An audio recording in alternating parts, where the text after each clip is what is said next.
Hello, hello, hello. Guess who's live? Me, me, me. Me, me, me. Me, me, me, me. Me, me, me. That's not what I want. That's not what I want. Are you surprised that I've got this wrong? No, not even a little. Not even a little. There. It says I'm live, but there's no picture there. Why is there no picture there? Why?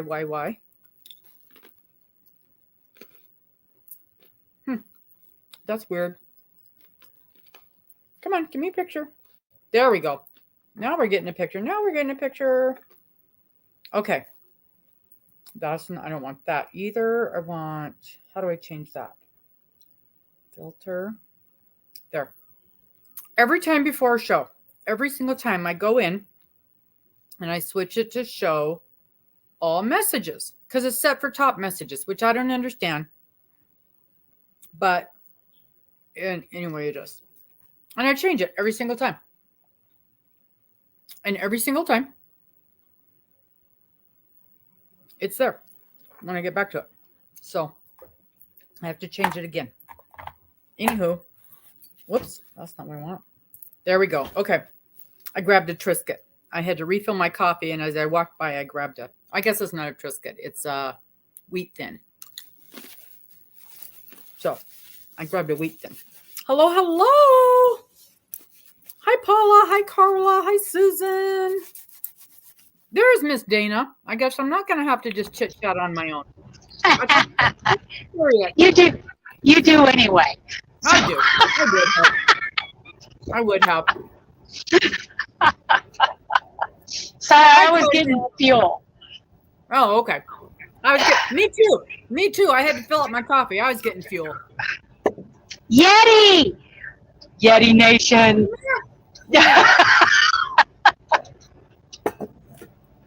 Nice. Ooh, Paula mailed out her ornaments. Where'd it go? Here it is. I got mine from Doris. Doris sent it out. I'm going to hang my cards right up here on this wall so you guys can quit yelling at me that I got nothing on my wall behind me. Miss Morgan is going to decorate this wall for me. Cool. And so you got your ornament from Doris? I did. This is it. Nice. Right? Isn't it pretty? Very cool. Way to go, Doris. Woo-hoo. And guess who's ready to mail out their ornaments? You are. We are. Robin and Morgan. They're ready to go. Well, I have a news flash. I finished all 10. I did it. I did it. Hello, Miss Linda. Hello, Miss Linda. Oh, my goodness. My goodness. Oh, no room for ornaments. I know, Paula. We've got, again, no room in this house for Christmas. But, and I can't put up my traditional poinsettia plant, which we put a poinsettia plant on I guess it's a plant stand, actually, when I stop and think about it. And Mr. puts a string of lights on it, and that's our tree. But with the kitten, he loves plants. And, poinsettias are really poisonous for cats. Yeah. So we're not even going to do that this year. So are Easter lilies. Yeah. So we're going to make a garland out of them and hang them on the mantle. And then the other ones, Miss Morgan's going to do a doohickey and hang them up here behind me. So that'll be nice. Mm-hmm. That'll be funsies. So looking forward to that. And I'm a freakoid about putting holes in the walls. It's actually kind of unusual. I have pictures hanging on my walls in this house, and I've only been here. What have I been here? A year, 2 years? I have all kinds of things hanging up in here. I was in my last house for 10 years, and I had one thing hanging on the wall because I'm an absolute spaz about not hanging things on the walls. I never, ever, ever want holes in the walls. I've got all kinds of things hanging on these walls. Morgan is a bad influence. But also, I think the majority of things, except for that giant picture, I think a lot of it's hung up with command strips. And Mr. claims, because he does this stuff when I'm not around. Oh, I put it up with this tape that you just pull on to remove. Well, you can also, put them in the studs and not just in the drywall.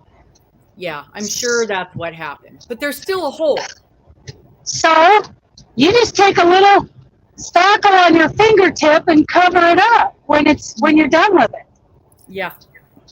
Uh-huh. That's part of home ownership.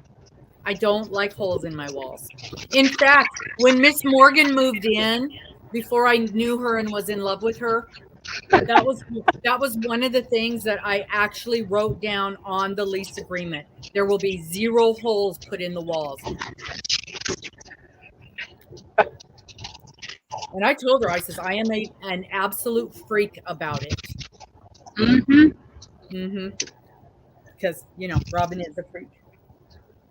Robin's a freak. Oh. I have nails. I actually have nails. Ooh, I took mine off. I am like you were. Hello, Steel. Wait, I'm like, why can I not see? It's because I've got the wrong glasses on. I have my regular glasses on instead of my computer glasses. There we go. Now I can see. Oh. So I have ordered. Go ahead. Nope, I wasn't going to say anything. You go ahead. Just going to say I've ordered a bunch of yarn recently. Surprise, surprise. I have ordered yarn for the Noah scarf. I've ordered cotton because I have very close friends asking me for dishcloths, which it took me about 30 minutes this morning. I decided to actually write my pattern, which seriously, I'm not even going to put a copyright disclaimer on it. I'm just going to copy and paste it to a couple of social media posts. It's nothing. It's like a lemon peel with some rows of single crochet thrown in. That's all it is, with a border. And I ordered TL Yarn Crafts, her Happy Yarn from Hobby. Oh, yeah. So that I can do a yarn review and a tutorial with it, because it's a DK, and it's a wool something. Is it a wool acrylic? No, I can't remember. But it's beautiful yarn. So TL Yarn Crafts, she has her own, Tony, she has her own yarn now. So I decided, what the heck? I saw that, what's her name? Elise she did a video on it, and I thought, that is awesome looking yarn, and Elise did a great video on it. I thought, I should do something also to promote Tony's yarn. Not that my reach is anywhere near Elise's reach, but I'm excited about it. I'm thinking about a muffler or a cow or scarf, something, because I didn't order that much of it. Right. But, so I got the yarn for my dishcloth pattern, which I'm calling Dana's favorite lemon peel dishcloth. Oh, which perfect. It's like a row of single crochet, 2 rows of lemon peel, repeat, and then do a border. That's all it is. Remind me what lemon peel is. Single, double, single, double. Oh, yeah. Yeah. And you can do it, like I've seen a lot of people do it this, just the lemon peel at every row. I've seen people do it with an odd number of stitches so that you end up with the same stitch that you started with. And then when you turn it, you have to start with the other stitch. You know what I mean? It's a 2-row repeat. Okay. Where if you do it just in an even number of stitches, it's a 1 row repeat. And I've seen people do it, you know, a row of single crochet every 3rd row. I've also seen people do it with a row of single crochet every other row, or no rows of single crochet. So That would be pretty. well, and I saw one this morning where she does it single half double, and I can't remember now if she put the single crochet row every other or after on the 3rd, you know, every 3rd row. Mm-hmm. So I don't remember, but it was a good looking dishcloth, very good looking. No border, but good looking dishcloth. I like that. I like the texture on that.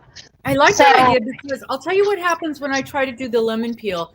I invariably get off on my count, and so I end up screwing it up. So I like the idea of every few rows having just a single or just, you know, something. Yeah. I can kind of reset and start over. Well, mine starts with a row of single, then the single double in 2 rows, and then the 3rd row is a single. And I'm then gonna have to try that. You'll finish it out, and I'm not going to publish it or upload it to Ravelry or anything. I just wrote it down for my own use, actually, and I thought, you know, somebody else might like this. So I'll just copy and paste the text with a picture of the finished dishcloth. Yeah. Which I should have one with by the end of the week. That'll be nice. That'll be nice. Yeah. So, and of course you're using a kitchen cotton. Oh yeah, I'm using sugar and cream. Mm-hmm. Yeah. No, that'll be great. So, Miss Paula, thank you for asking. Let me tell you what happened. Oh my Lord, my mouth. You guys, I have put enough money in my mouth over the years. I could have bought a small house. So what happened was Friday, I went to the dentist and I had a crown prep. And I know I wasn't home 2 hours and the thing had fallen off. And I got a hold of my dentist and they got me back in. And so I went back and they redid it. And I hadn't walked out the door when the thing fell off. And so I turned around and went right back in. And they dinked around with it, and tried to make it bigger and messed with it and got it back on. And they're like, okay, we made it bigger, it's more solid, and we use stronger glue. You are good to go. No, there's not enough tooth there. There's not enough tooth there. And they didn't mention it to me that trip. They did mention it to me yesterday. It's the very back tooth. So there's nothing on both sides holding it in place. Yeah. So there's not enough tooth. Right. So I left. Now this is Friday afternoon. Saturday night, it popped off. And not only did it pop off, it broke in half. Because I asked them as I was leaving, what do I do if this thing pops off over the weekend? Oh, it'll be fine. It'll be fine. But if it does, put a little toothpaste on there and pop it back in place. I just am hinked about popping it back in place. And I'm thinking that ain't gonna happen. But okay. And they're like, be careful. Well, be careful. The first time it popped off, I had drank my 4-hour-old lukewarm coffee. So it's not like I'm over here eating peanut brittle. Right. Off. And what? Stupid dog. Just go out the door. Hi, Joe. Joe Dog wants to go out. Joe Dog wants to go out right now. Right now. Okay, he's out. He figured it out. He's in front of the open door. He can go out. Yeah. Not the sharpest tool in the shed, that one. Or maybe he is. He's figured out that, yeah, somebody will come open the door for him. They'll pay attention to me. Yeah, pay attention to me. So, okay, so put a little toothpaste on it, pop it back in. Okay. Yeah, no. So, busted in half. In half. Okay. Wow. Yeah. So Saturday night at 10 o'clock, what am I going to do? What am I going to do? I'm freaking out because, that's what I do. Rub a little dirt on it. Yeah. Rub a little dirt on it, it'll be fine. I'm like, I got some double-sided tape around here somewhere. Mister will figure something out. Where's that glue gun, right? Yeah. I got 26,000. Again, where's the glue? So I'm like, okay, so somewhere in the back of my mind, you ever notice when you ask me something, I always got a story 4 hours long for the At least. All she asked me is, how's your tooth doing? I could have said fine and moved on. Oh no. No. You get a half-hour story with me. Okay. So I remember in the back of my mind hearing that my dentist is open 7 days a week. And I remember thinking, wow, that's really cool. Because a lot of times things happen on the weekend, right? Okay. Yeah. I call my dentist office thinking 7 days a week. I can figure this out on Sunday. And let's also remember, I've got a craft fair that I got to work at all day long Sunday. Right. Okay, so I called my dentist office at, 11 o'clock Saturday night just to see what the situation is. Oh, no, they're not open on Sunday.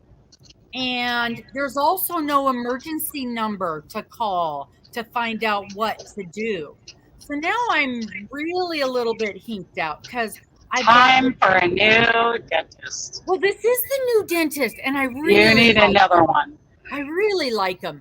So I've got this broken crown thing. I don't know what to do. Well, then I remember that this dentist, they've got kind of they're like McDonald's. They've got 4 or 5 locations in town. Yeah. So I remember when I was in there one day hearing somebody going, thank you so much for getting me in. I usually go to the location in the valley, but they just didn't have an opening today.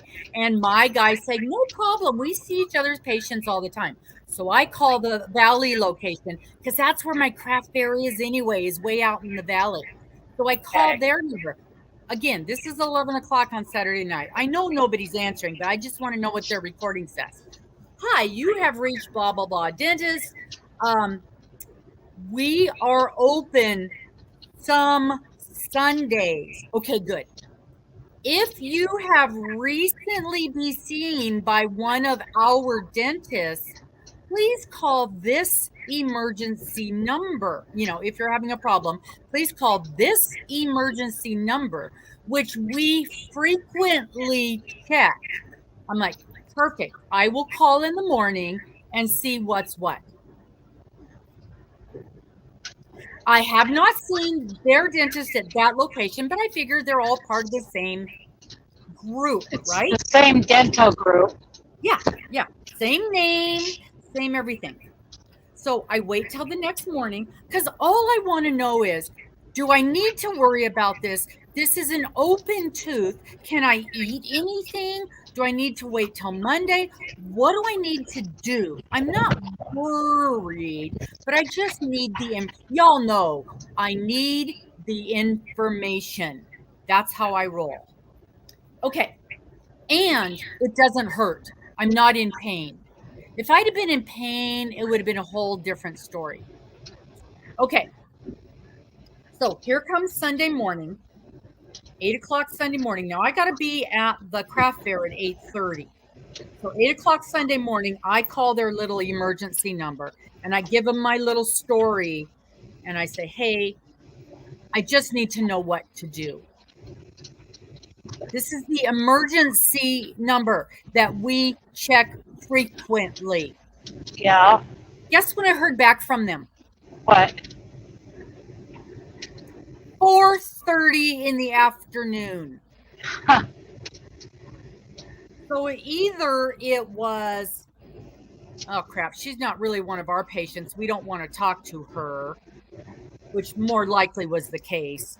Or they didn't check their message till 4:30 in the afternoon. Yeah, I think that's what it was. Yeah. So the answer I got, the recording I got, because of course I missed the call because I was at the craft fair, was, it's no big deal. You can wait till Monday and go see your regular dentist. And so I'm drinking protein shakes, my protein shake and my coffee. So, I ain't starving to death. And Lord knows I can afford to miss the meal. So you could have done a 36-hour water fast. Just yeah, that ain't drinking water.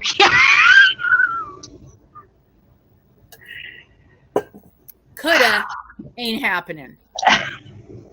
So I figured I can afford to miss a few cookies. I'll drink my protein shake. Yeah. So got a hold of my dentist on Monday morning, and she got me in. And that was why I canceled bingo, because I had no idea what time she was going to get me in. I had no idea what they were going to do. I didn't know if I was going to get the shots. I was being prepared. So she got me in, and a good thing, because they didn't get me in until late in the afternoon. It was about 2:00 when she got me in. And they're like, "Are you kidding me?" And I'm like, "What were you eating?" Hey, this is not my fault. Doesn't matter what I was eating. I didn't tell her it was a Snickers bar, but we're not going to discuss that. So I've never had a temporary crown come off, and I eat meat. Yeah, back in the day, and I'm talking back in the day, because I think my kids were in junior high. I had a temporary crown put on. I had that thing on for 2 years because I could not afford to have the project finished. So it must have been. Mine are usually 2 weeks or so. Yeah. Because I'm driving truck. Right. And that's what and she even said, she goes, "When do you come back?" And she looked and she goes, "Why did they put you out till the end of the month?" And I'm like, "Oh." She goes, "No, we are changing that appointment." And she said, if that tooth gets in here sooner, she goes, "Can you come in?" I go, "Yeah, you call me. I'm like 10 minutes away." So I expect maybe, well, not this week, but definitely next week it'll be done. But they dinked around and dinked around and dinked around and dinked around, and it feels more secure this time. And they did put a heavier duty glue in it this time. But no more Snickers bars. No more Snickers bars for me. But I'll tell you what, when I bit down, I felt that thing just crumbled. And I knew it. I knew it was Speaking of bingo, there was something I promised to do the next bingo, which would have been last night, and I don't remember what it was. Oh, you were going to tell everybody that you had sent out the emails for everybody's list. Oh, for the ornaments? Yeah. So here's what happened. On November 1st, I made sure the lists that hadn't been sent out yet were sent out. So if any of you haven't received your mailing list, let me know. And then not immediately, later in the day, I ended up with 2 emails, people backing out. One was the number 10 person in group 6, and all she said was, I've decided I can't do a second group. This is after I've already given everybody the emails or the mailing addresses. So some of those have gone out. So I hope she enjoys those Christmas ornaments. And then the second email said, "Oh, it was too expensive for me to mail the 2 to Canada, so I'm not mailing those." So then I got to scramble and email the 2 in Canada, and I haven't heard back from them. Hang on a second. And that was group 5. One gal decided she wasn't going to mail her, 2 ornaments to Canada. I can speak. So, yeah, we've had a couple people basically just flake on us. And I don't know what I imagine she went to the post office and that postal clerk gave her the wrong price, because she told me $18 to mail to Canada. And I know it's not going to cost me that much to mail a card with a flat Christmas ornament in it to Canada. No, It's not going to cost that much. I've mailed cards to Canada lots of times, and it's $1.50. Okay, so let's say your card, your regular postage, is thicker because of your ornament. Yeah. Okay, we're talking now. We're up to what? $5? No, $2. $2. Because it's by weight. Okay, yeah. So $2. So somebody at the post office did not do this person any favors. Because I would, you know, I've got 3 or 4. How many Canadians do we have on group 1? 4 or 5. We got Darla, Kimmy, Angela. So that's 3. And I can't remember who all else. Yeah. Ellen says she mailed one to the UK and it cost her $1.46. Thank you, Ellen. I can always count on her. Paula mailed hers and it took 1 stamp. Okay. Now my ornaments are the mittens. So basically, if you take the thickness of 2 single crochet dishcloths, which is what, half an inch, 3/4 of an inch, somewhere in there, and 2 inches long to stuff into that envelope, you know, mine might cost another $1 more. So somebody told that person the wrong price. They did not help her. When I went to the post office, I was mailing earrings. And I went to the post office and I said, will this fit through as a hand stamp item?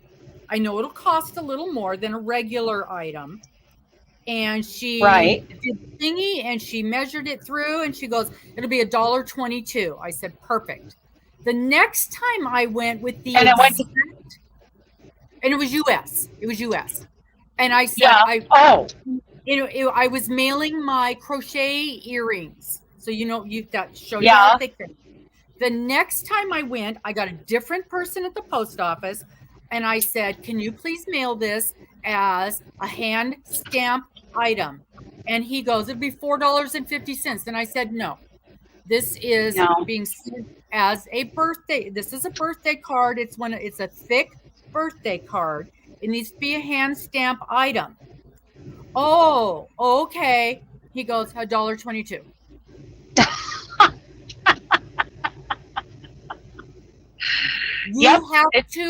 You have to stand up for yourself.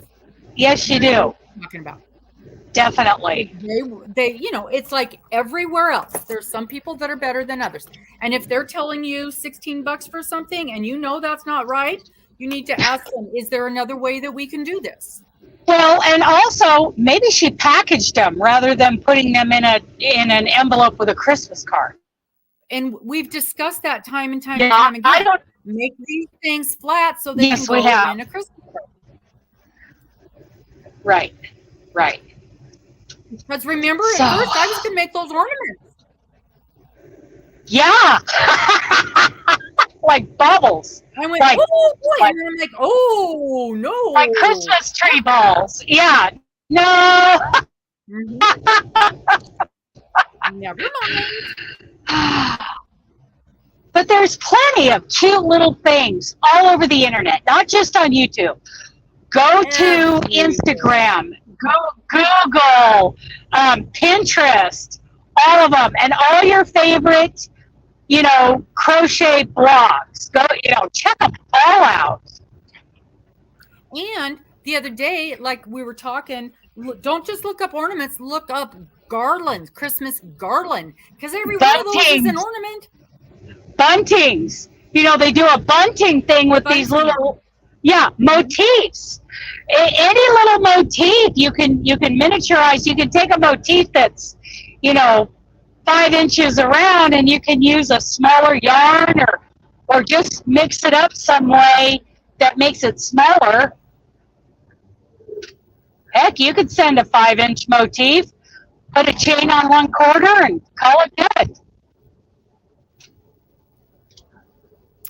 Oh, Ellen. Ellen says she's got extras if you've got somebody that needs, if someone's getting shorted. Well, I know that Miss Morgan made extras. the two Canadians in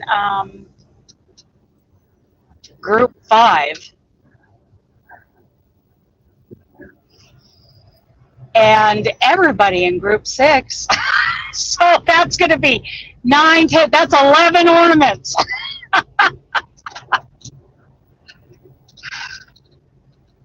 Okay. So just pick two names and give them to me, and we'll send Okay. Okay, I'll give you 2. I'll give a couple to Ellen. How many extra do you have? Give me the 2 Canadian ones. I'll pick up the extra postage. Okay, and then we'll see if we can't fix group 6. And just put a note in there that you found out that somebody from the States wasn't sending them their ornaments. So,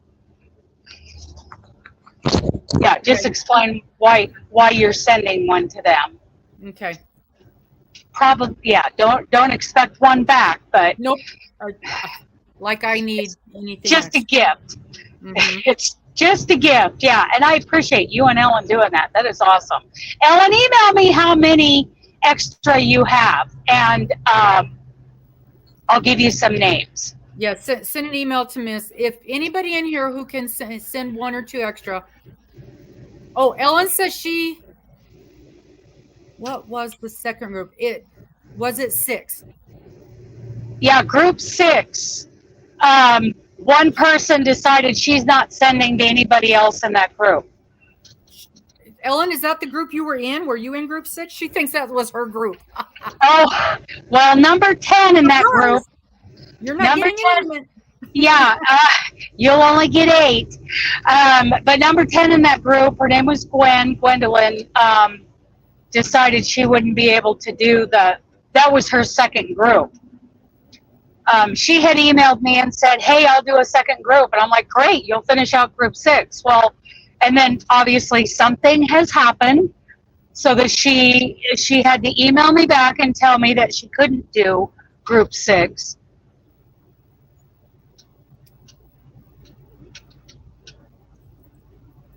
And the other gal, either her packaging was too much, mm-hmm. or her mail clerk did not do her any favors when it came to mailing to those 2 Canadians. So mine from Miss Doris has a regular stamp and then an extra 40-cent stamp. Cool. So it was less than $1 to mail it. Wow.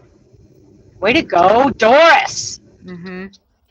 That must be what she sent me, because I got an envelope from Doris a little while back, Mom told me. Mm-hmm. Yeah, it was well over October 23rd. Okay. Maybe that's what I got from Doris. And Doris, if you're listening, I missed it. I left the house right before the envelope got there, so I haven't seen it yet. Yeah. Miss, I'm doing everything in the world, and homeschooling 4 kids has gotten them all out in the mail already. And running the whole household besides taking care of 4 kids. Yeah. Putting us all to shame. Yeah, she beat me, that's for sure. All I do is drive truck.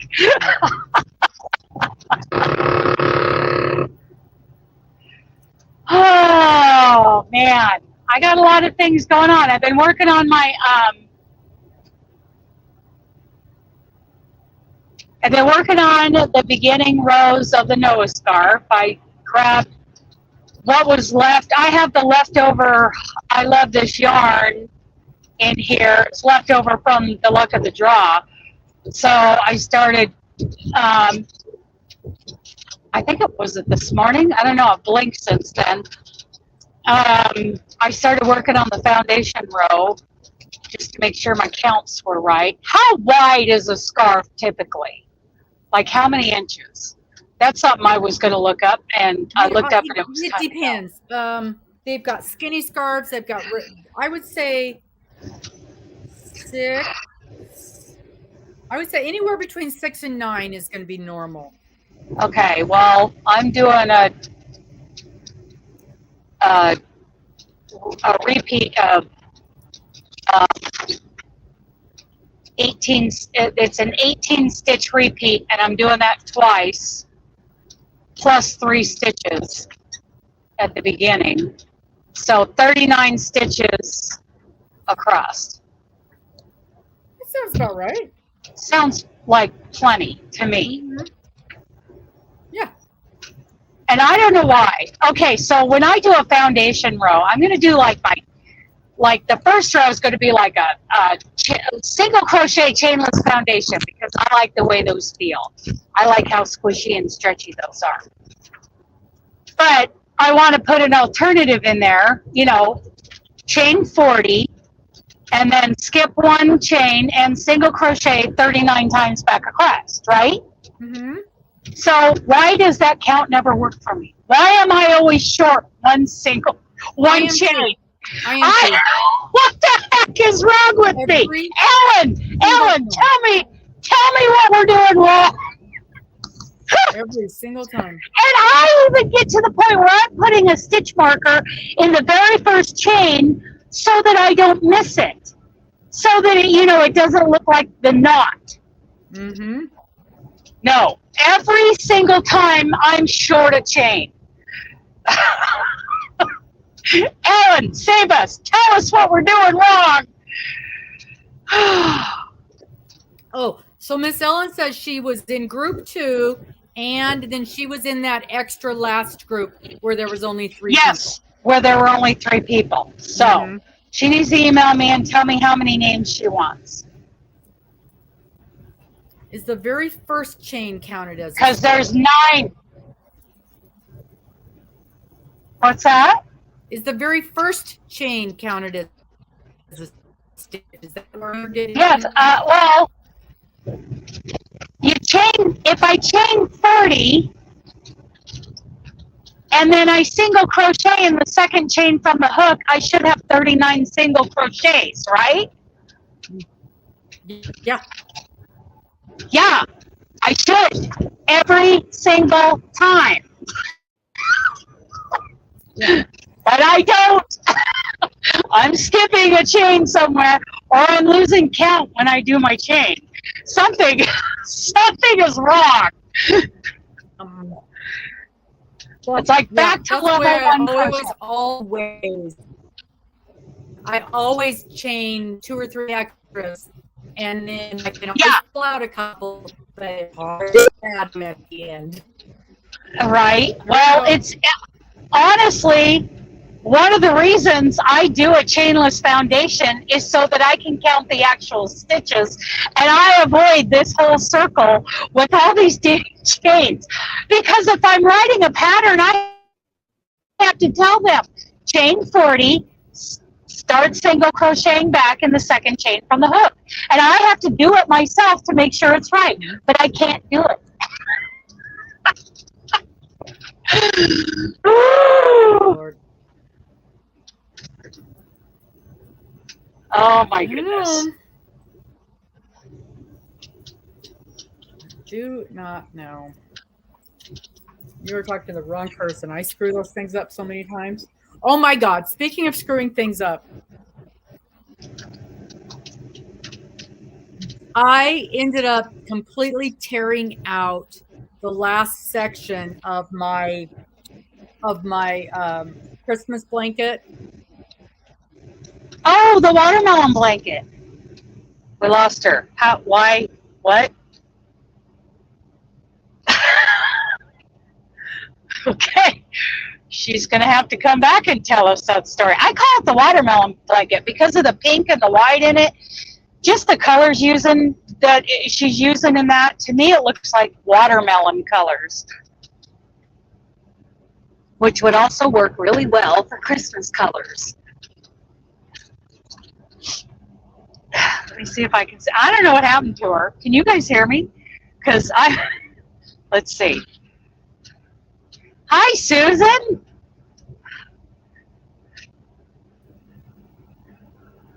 Dana. Hang on. Are you back? Are you back? Is she back? She's back. Oh, thank you, Susan. Let me tell you why. Because I have, since May 5th, ate nothing but meat. Well, I shouldn't say that. My meals are meat. Occasionally I throw in an avocado. Sometimes there's a little bit of cheese. Sometimes a little bit of blue cheese dressing to stick my steak into. But basically I've ate nothing but meat since May 5th. And my hair, my baby fine hair is growing like mad. And I've lost over 50 pounds. Isn't that weird? Anyway, watermelon blanket. We were talking about the watermelon blanket before we lost you. Oh, we just got a call from Mr. His truck broke down. The truck that he'd been working on for months and put all that money into, and then they decided to take to the shop to get the final few things done that I just paid many hundreds of dollars for. The first freaking time he drove anywhere, it broke down. So now Morgan just picked him up, and now they're going to tow it back to my house. Oh, but not back to the shop. I'd say they have some work to do. Oh, we're not going to discuss this. Okay, all right. We're going to talk about ripping out a watermelon blanket. So remember, last we spoke, the last row of the watermelon blanket was what the heck did they call it? It was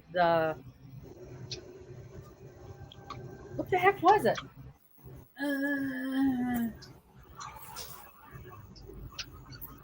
It was that stupid spike stitch. Okay, so it's basically it drops down to the row below. And it absolutely was not working out. And I was just furious. And we were talking about how horrible the instructions were. And I was cussing everything to do with Mary Maxim. Yeah. Well, apparently, if you print out all the pages of the instructions, if you actually have the second page of instructions and follow the last 3 steps, it works much better. Apparently that's a thing. So reading all of the instructions is a thing. Yeah. Oh. So it's not just step Who'd 1, have thought? step 2. It's step 3, 4, 5, 6, 7. Okay.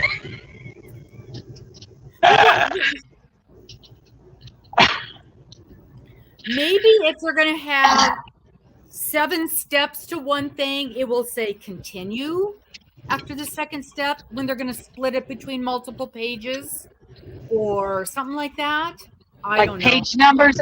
Were there page numbers at the bottom? Would be nice. Page numbers would be helpful. I always put page numbers. Anything to make it just a little more helpful, a little more user-friendly. But no. However, once I got the freaking thing done, Susan, there is no such thing as a watermelon blanket. That is Dana's made up thing. It is what the heck is the name of that thing? It is it's a Christmas blanket is what it is. It's from Annie's or Mary Max. It's Annie's something striped, crochet striped sampler something. But I've done it in the Christmas colors. And the first time Dana saw it, she said, Annie's stitch sampler. Stitch sampler. So from that minute on, it became the watermelon blanket. And it does look like a watermelon. She is. I love it with the pink. The pink, and it makes it look like, to me, it reminds me of a watermelon, and I love it. Yeah. Oh, Paula, I read the instructions. And I had the same pattern. But I had a page missing, and that's why it wasn't working out.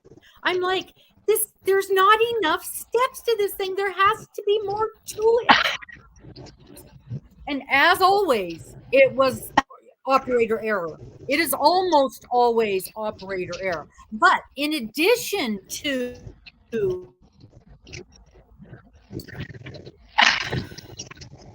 it's always me. It is always me. But it was a compilation of row after row after row of frustrating instructions and frustrating. I would go to the video, and the video would the videos were poorly done as well. So it was just a combination of frustrations, months of frustration. I think now I have the same pattern, but mine's the Annie Seaside sampler. So it's got teals and blues and greens and creams and tans, and it's beautiful colors. And I think 2 to 3 years ago, I did 4 rows. And now it's up in the cupboard above my bed. Mm-hmm. All the envelopes, all those blue padded envelopes from every month, they're all lined up in there and they're marked.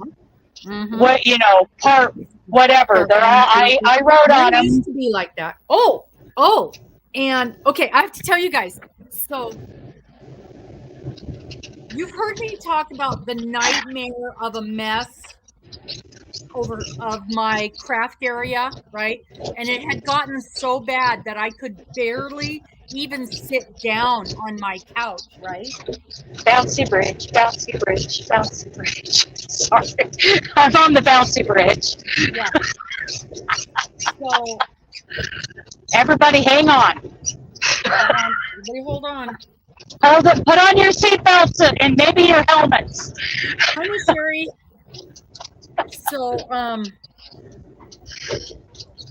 guess what I did yesterday? What did you do yesterday? Can you guys see? I can't see anything. You got to go big. Go big or go home. Can you guys see what that is? That is clear floor. Oh. The entire floor, from one wall to the other, the entire floor is clear. That is organized. Wow. All the way to the desk. I didn't touch the desk. I don't want to hear it. And this, I hope I can take back to, there's a floor. Mm-hmm. Doesn't that feel good? In my room and took everything out and separated it and put it back in. This is completely cleaned out. All that's in there is the blanket I'm working on. Every single bit of this corner is cleaned out. Don't you look at me like that, young lady. Hey, I'm impressed because doesn't clear floor space feel good? Yeah, it really does. I wish I had some in here. It had gotten so bad that it was even bothering me. And that's saying something. But I found the 3 bags of things. Remember when we did the whip video last year? I had found the bags of stuff that I was going to tear out, and I'm tearing those things apart. That's what I'm doing right now, as I'm tearing it. This stuff, I hope I can take it back. I don't know. I've never taken yarn back to the store. I'm going to try and take this yarn back to the store, back to Joann's, because I bought it to make chickens for craft fair, and I'm not going to need to make chickens for craft fair. Are they still in the skein? Oh, brand new. Haven't touched them. Okay. It hasn't even been a month since I bought it. You got the receipt? I bought it online, so it should be in the computer system. Oh, okay. Yep. So I don't know. We will see. And it wasn't cheap because it's that blanket yarn and there's 5 skeins. Otherwise, if you can't return it, go to the county extension office and ask them about any knitting or crochet 4-H groups. Oh, heck no. I'll use it. This is $50 worth of yarn. Okay. I will use it. But okay, because they will too. The other thing is maybe if they won't take it back, I'll see if I can exchange it for colors of things that I know I'm going to make. Because I've got a couple of things that for my sister that she wants me to make. I need to make turtles for her. Okay. I can trade out the colors, but so yeah, I hope they'll take it back because I've got enough. Nothing is selling.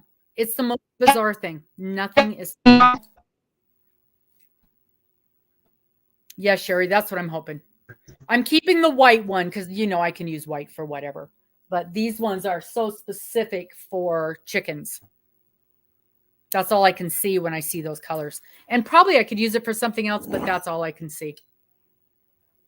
Yeah, it went really well at the dentist, and hopefully this will hang on for another week and a half. But I have a question for you guys that know everything. So I am doing a scrap GAN, and I've got this little bit of yarn left.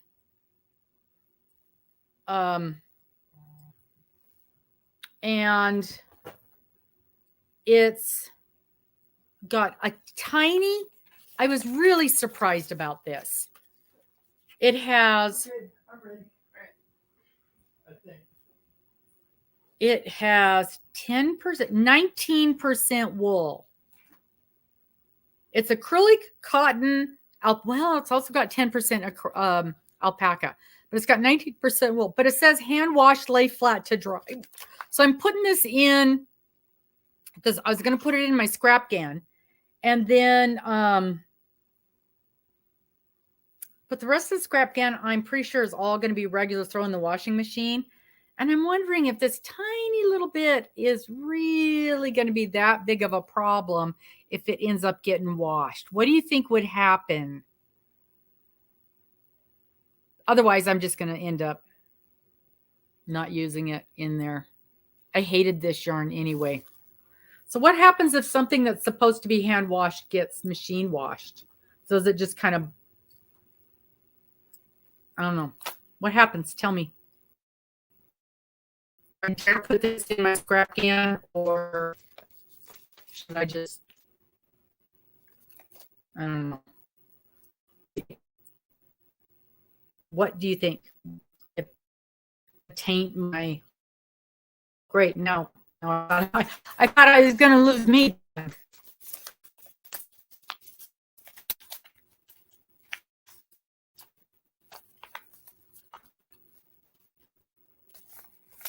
Yeah, that's what I think. It's got so many, it's got so much acrylic and cotton. Of course, cotton will shrink too. It might felt, but it literally, it might end up being one tiny little, I don't know. I hated this yarn. I hated working with it. And you know what else?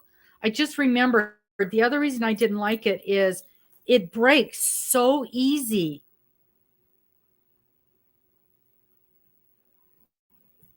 I think I'm just going to throw this away. Yeah, I bought this yarn because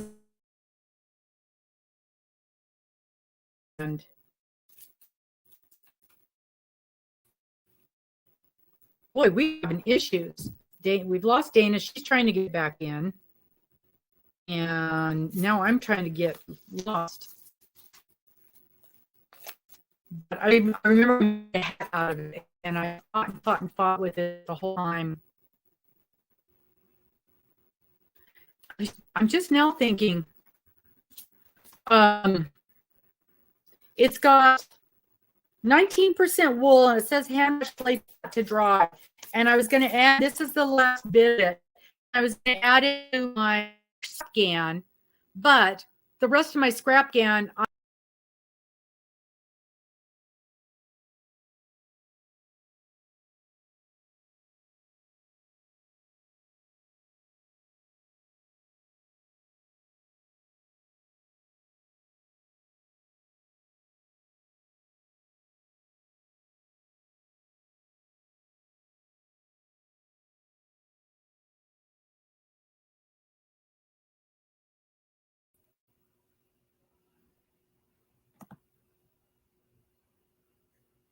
Okay, I think I'm back.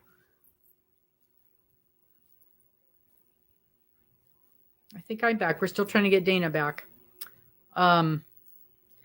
That's funny you say use that hat. It was a hat that I used it with to start with, and I did not like working with it.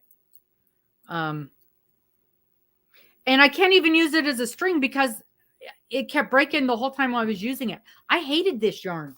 It was called A Little Bit of Everything because it has acrylic, cotton, wool, and alpaca in it. And I thought it sounded like such a fun yarn. And it's a chain spun. I just hated it. I did not like that yarn one little bit. And I could not use it up. And I found it in the bottom of a bag. So, I don't know. There's not much of it left. It had, that's so funny because it had 164 yards, 100 grams, and I got an entire hat out of it. And it still has this much left. But yeah, I'm hesitant. I'm hesitant to add it with anything else. It was a 5. It really, did I knit? No, I crocheted a hat. It really worked up thick, way thicker than I thought it was going to be. The hat ended up huge because it crocheted up way faster than, or way heavier than I thought it was going to. The poor pattern. I mean, because it doesn't look that thick, but you know, compared to another, this is a nice heavy 4-weight. It doesn't look that much thicker than a nice heavy 4-weight, but it really worked up heavy. There you go, Paula. Yes. Amigurumi stuffing. That's a lot of stuffing. Good job. Good job. I knew somebody would come up with a good use. Yeah, that'll stuff a whole chicken right there. That will stuff a whole animal. Thank you. Thank you. Thank you. I knew somebody would have an answer for me.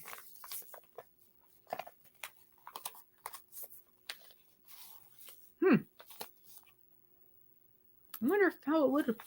Oh, you guys, wait till you see. And I think I've got time to do that now. I found a pattern to make on my Addy. I'm so excited. Cannot wait to try it. And I've got time now. I didn't have time before. But I have got time now to try that on my Addy. I just feel like such a weight lifted from me. So and my craft show went so good this weekend. It was Saturday and Sunday. We got to set up Friday night. And you guys, promise me if I tell you a few of these details, you'll still go and watch how my craft show went video. Okay, everybody promise me you'll still go watch my video. It's not going to be nearly as long as my last one was. But we got there Friday. First, everybody has to promise me. Pinky promise. Pinky promise. Okay.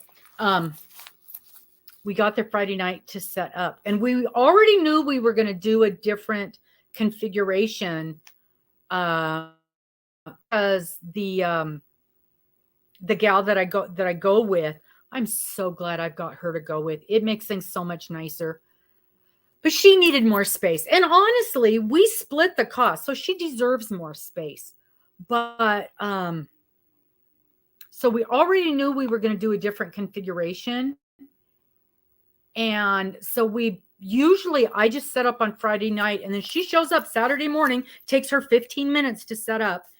And thank goodness she did, because we got there and the booth wasn't the size we thought it was going to be. We thought it was going to be a 10 by 10. It was only an 8 by 10, which meant we could not set up the tent, which was fine. It was inside. We don't need a tent, but I used the rails of the tent for stuff. And so you guys know I don't do well on the fly. I'm a planner. And we did a lot of stuff on the fly Friday night. And wasn't feeling real good. She's fighting a cold all weekend. And she's the sweetest thing. And so there was a lot of stuff on the fly, and I stressed. I stressed, and I struggled, and I couldn't set up. I went from, and I figured out, I did the math, and I figured out normally I have 16 feet of table space, plus all the uppy downy space of the sides of the tents, plus all the stuff I hang from the tents. I went from all of that down to 8 feet of table space. It was very stressful for me. It was very, very stressful for me. But truth be told, I made more at this. I made more money at this craft fair than I did at any other, at the other one that we did. And of course, way more than anything over the summer. And what it is causing me to do is to really pare down what is selling and what is not selling. And if I'm honest about it, what is selling is the earrings. And what is not selling is the yarn stuff. And the reason the yarn stuff is not selling, I've got two theories. And the first theory is, again, they've got us we're almost the last. By the time they get to us, we're in the third room all the way in the back. So by the time they get to us, everybody's got their chicken and their frog and nobody's buying hats. Nobody's buying hats. And this one, just like the last one, when you walk in the front door, the first booth is a crochet booth, and she's got all her cute little critters right there by the front door. And so that's where they're buying their stuff from. And then they set up another booth, literally 2 booths over from me, 2 rows over from me, right at the end cap. So as people are walking down the aisle, they see her with all her crochet stuff all set out. And again, you got somebody there, and they were cute. I'm not saying they weren't. They were very cute. And she's got her pickles, and she's got her chickens, and she's got her ice cream cones, and she's got her little keychain. Oh, she had some cute keychains. But I am not going to sell. I don't have one here. I made my grandson a keychain. I'm not going to sell a cupcake that's this big on a keychain for $5, made out of this yarn. She's using this yarn, and we all know how much this yarn costs. This stuff ain't cheap, and she's using that yarn and the stuff for the keychain for $5. You bet she's selling out. And I know how much a booth space is, and I know how much it costs to drive there. And I know she's not taking that stuff into consideration when she's pricing things. And sure, she sold 20 of them. Okay, so she made $50. She sold $50. She didn't make $50. And it's so funny because and we all know this. We all get it. There was a lady, and she's kind of a big deal YouTuber. And she did a video the other day, and it was a premiere video. And I mean, I'm nobody. And she did a premiere video the other day, and she was talking about her last craft show and how it was the best show she ever did, and how she made $900. She made $900 or something like that. A really nice $800, $900, a really nice amount in sales at her last video. And so it was a premiere video, so you could comment while she was on there. And she says, I made $900, and she's selling, the same thing we're all selling. And she's very clear. She says, I will not discuss prices, because your market is different from my market, and what you can sell something for is not what I can sell something for, and vice versa. And I get that. And good on her, because we're not going to argue prices. But I also know I am not selling a keychain like that for $5. And so, and the ice cream cones, they're adorable. She's selling them for $5. And so she says, okay, I sold this much stuff and subtract my booth fee, I made $800 profit. And I'm thinking, no, you didn't. And so I typed on there and I said, did you make this much profit or did you make that much in sales? Because I didn't hear you subtract your cost of goods. I didn't hear you subtract your fuel. I didn't hear you subtract your shipping. I didn't hear you subtract the cost of your supplies for your displays. I didn't, all these things go into the cost to make your chicken and your frog and your whatever. And she's like, oh, well, I don't count those things in my costs when I count my profit. Well, then that isn't your profit, hon. That's just your sales. And when you tell people I made this much profit, you're misleading people. And you're encouraging people to go out and sell this for this much money because you can make all this money. And the reality is you can't make that much money. You can maybe make that much in sales, but first of all, not everybody's going to make that much in sales because you've got a following.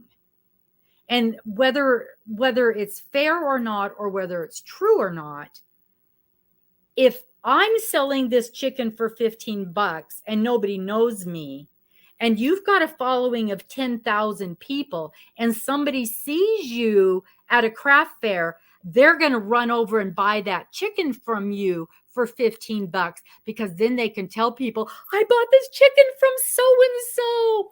And it has more perceived value.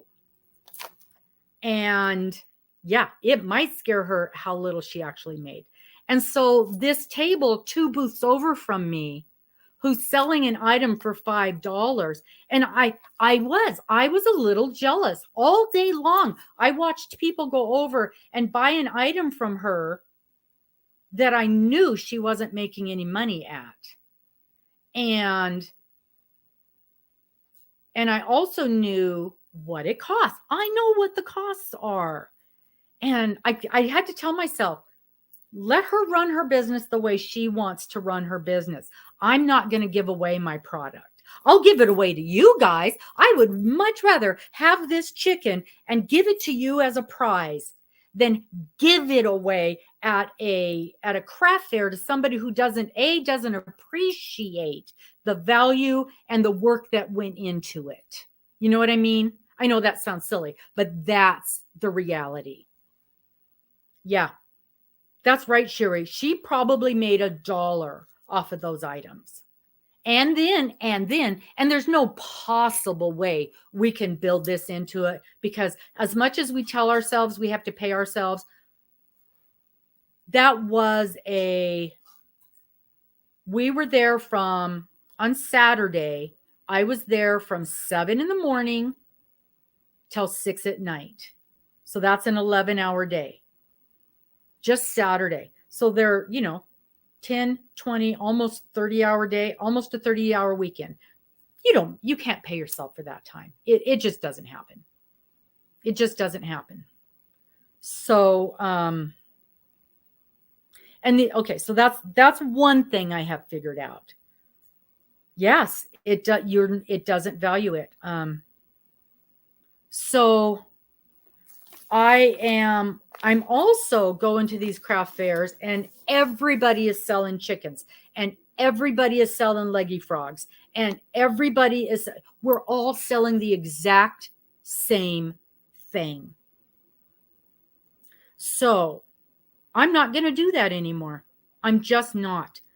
So if I take anything that is yarn related, it's going to be really different, or I'm not taking it at all. So I am not going to follow the trend anymore. I'm going to maybe I'll make a turtle that's super cute, and I'll take that.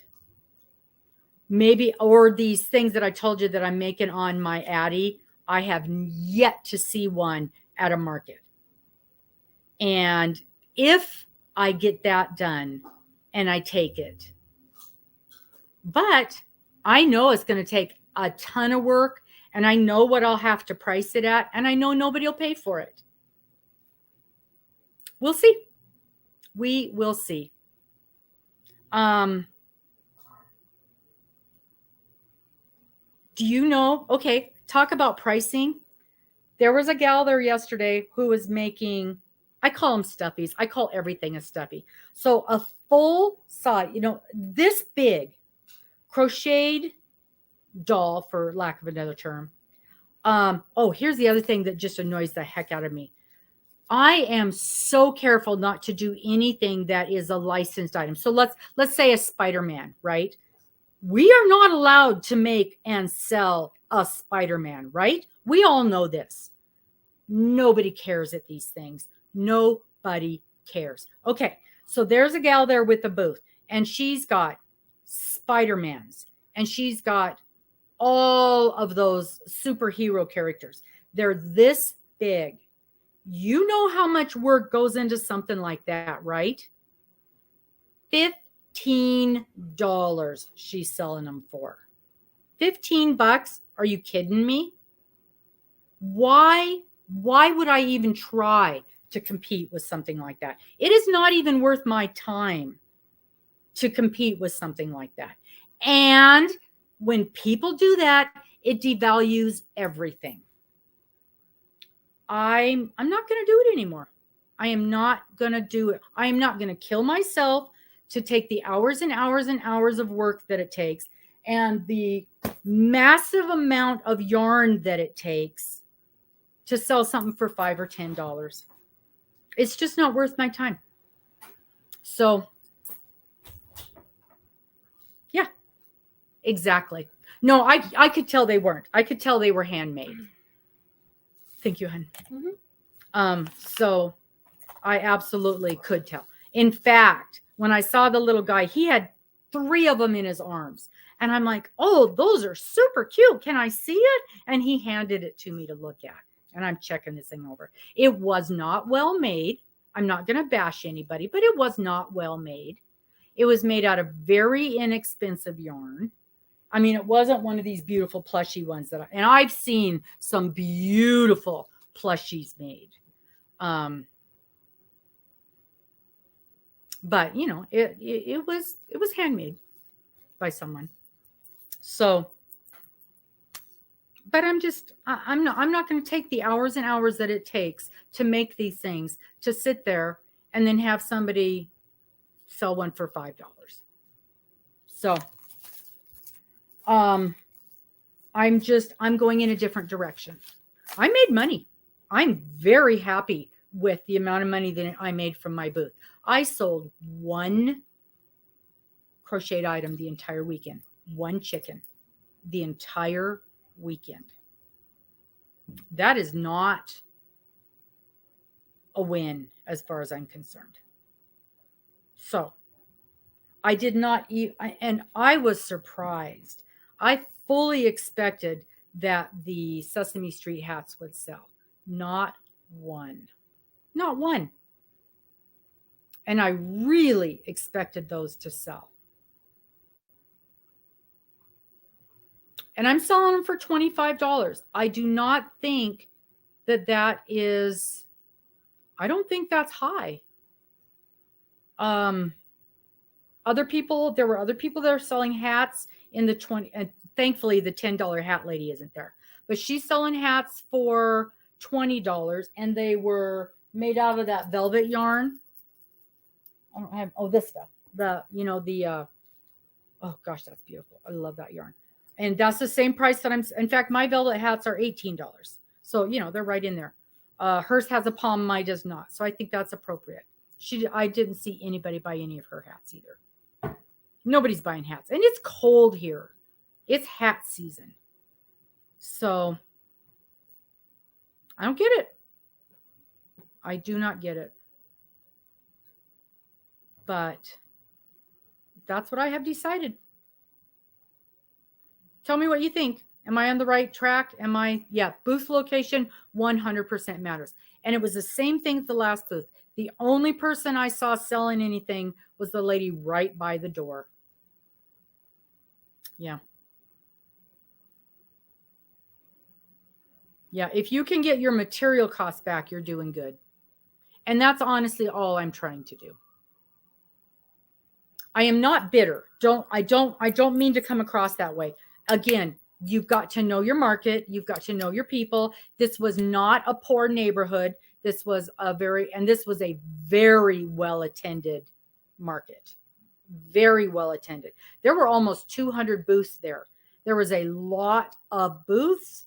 I don't want to say there was a ton of crochet booths, but there was 3 full rooms and there were some crochet booths in every room. I was not thrilled that they put the 3 crochet booths that were in my room. They were literally 1, 2, 3. I wish they would not do that. I wish they would at least space them out a little bit. But I'm happy. I was happy with the way it turned out. I was happy with my sales. But it doesn't take a rocket scientist to figure out that it's my earrings that are selling. And honestly, they are much faster to make and the cost of goods is much lower per earring. Absolutely much lower. Yeah. So, yeah. And I heard an awful lot of so-and-so would love this. This is perfect for her stocking. So-and-so, this is awesome for a lot of, and this is entirely what I intended when I started these earrings. They are novelty earrings. These are not fashion earrings. They are inexpensive, cute earrings for so-and-so to give to her girlfriend for a Christmas present. High school girls giving to each other. I saw one, there was 2 little girls in there. They were probably 9, 10 years old. Both of them bought a pair of the axolotl earrings in different colors and they traded. So each one wore a different color. That's what they're for. That's what they're for. They're cute. They're fun. They're inexpensive.